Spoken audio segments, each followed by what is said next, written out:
accept it, which is back to the law, merchant law. So how do we not accept it? Well, that's where we need to learn more about how the court is functioning. So in the magistrates' court, I think I made the clerk the trustee. He said he couldn't. Well, he's not a judge, so he's not really covered in the Judicial Trustees Act. But in equity, the court will not allow a trust to fail. So I didn't probably know enough at the time, but basically we need to know what is a trust, what are the methods of formation and the elements, you know, to make a trust, otherwise there's no trust.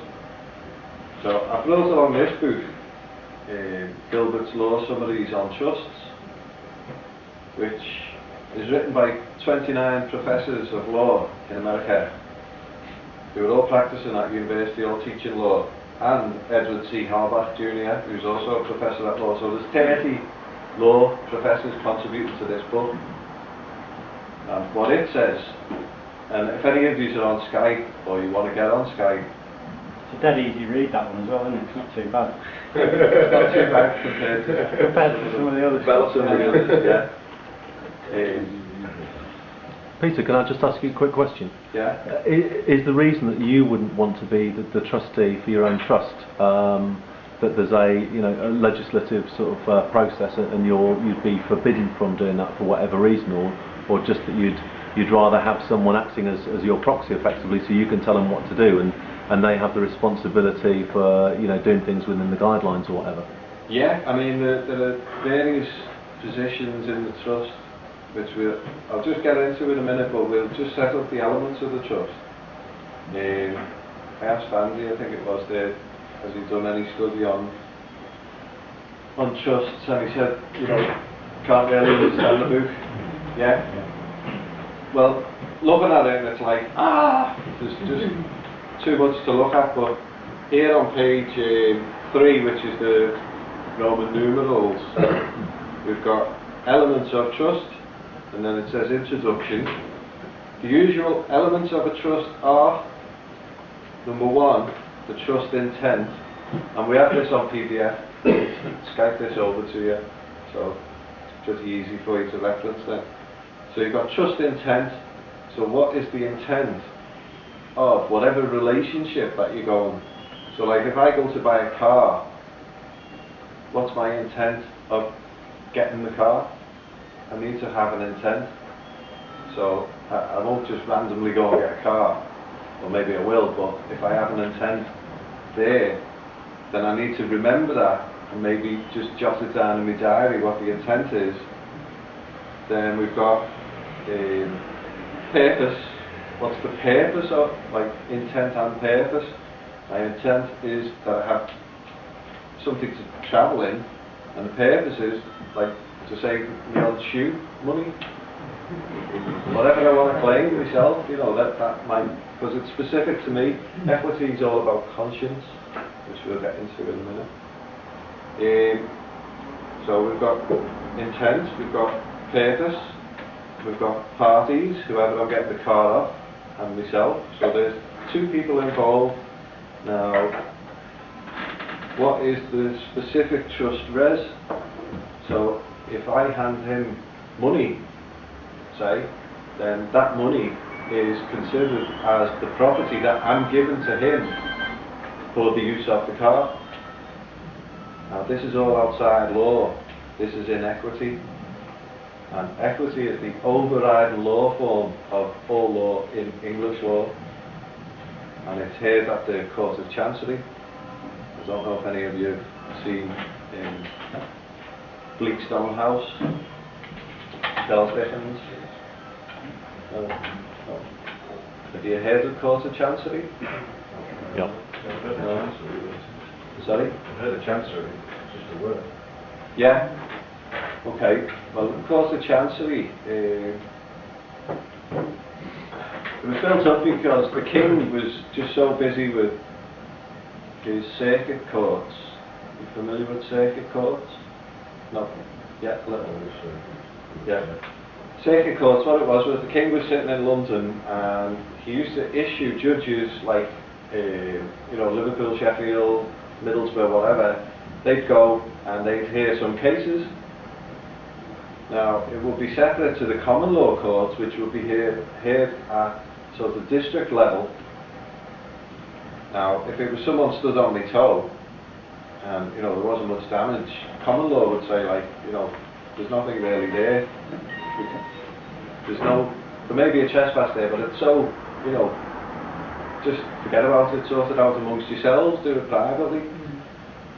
So common law lacks a lot of remedies, which you really need to delve into a little bit more in common law side to understand its failings, if you like.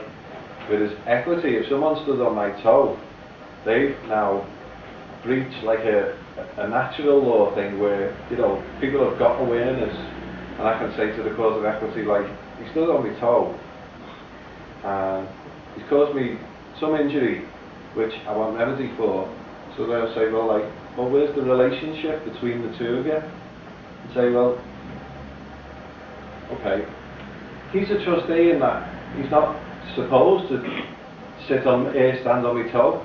Now there's an implied trust relationship between all of us in that, you know, we do each other no harm. So we're now in like equity solidly. Well, someone stood on my toe and the court may say, and the court doesn't, like in the scenario, doesn't really have to be there because we're acting on conscience. So the guy says, you know, I apologise. So therefore he's given me some consideration back for what he's done. But like if I push him and, you know, he pushes me back, then we're getting away from conscience and we're sort of like, I've given something back in return, which is, it's probably a bad analogy really, but I've given something which isn't really an offer for remedy. We say like, hey mate, you stood on my toe, and he goes, oh, I apologise, and there's some sincerity there.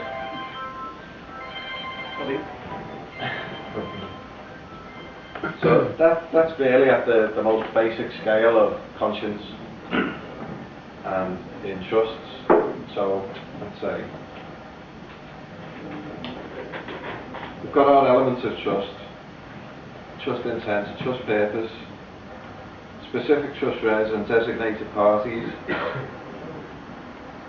Back to the analogy with the car, we've given the money for the car, we get the car, now we've got beneficial interest in the car, we're the ones who are driving it. But then the state comes along and says, sign this car up, register your car up to the state, so that they then hold legal title, but you're the registered keeper, but they hold the title. Now, at law, they then hold you responsible for their property. Now their property is the legal title, but you've got beneficial title, which is held at the Court of Chancery. Just to stop you 1 second, everyone's in forms off, because the power can be going to. Okay. So what is beneficial interest? Well, that's the real sort of substantive interest in whatever the property is.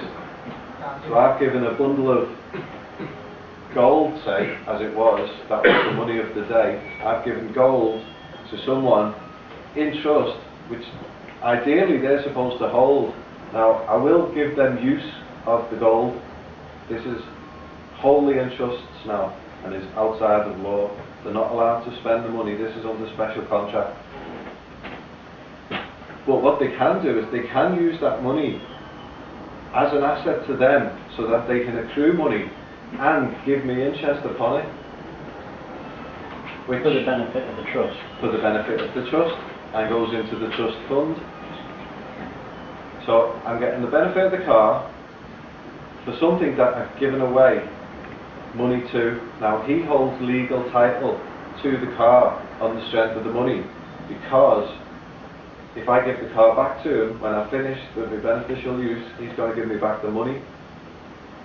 So it's like a private transaction where, you know, you've got like for like, and obviously, sorry? Like a hire agreement. Like a hire agreement, yeah. And then I'd replace whatever tyres or whatever petrol or whatever I'd used for my benefit back to him, so that we get like for like exchange, and that's pretty much how a trust can operate. But trusts, like from a early starting point, you know, even between people who study law and practice law, it's notorious for its intellectual complexities, because all of the relationships that we have with different people on everyday, you know, on a day-to-day basis, if you like, is all about how and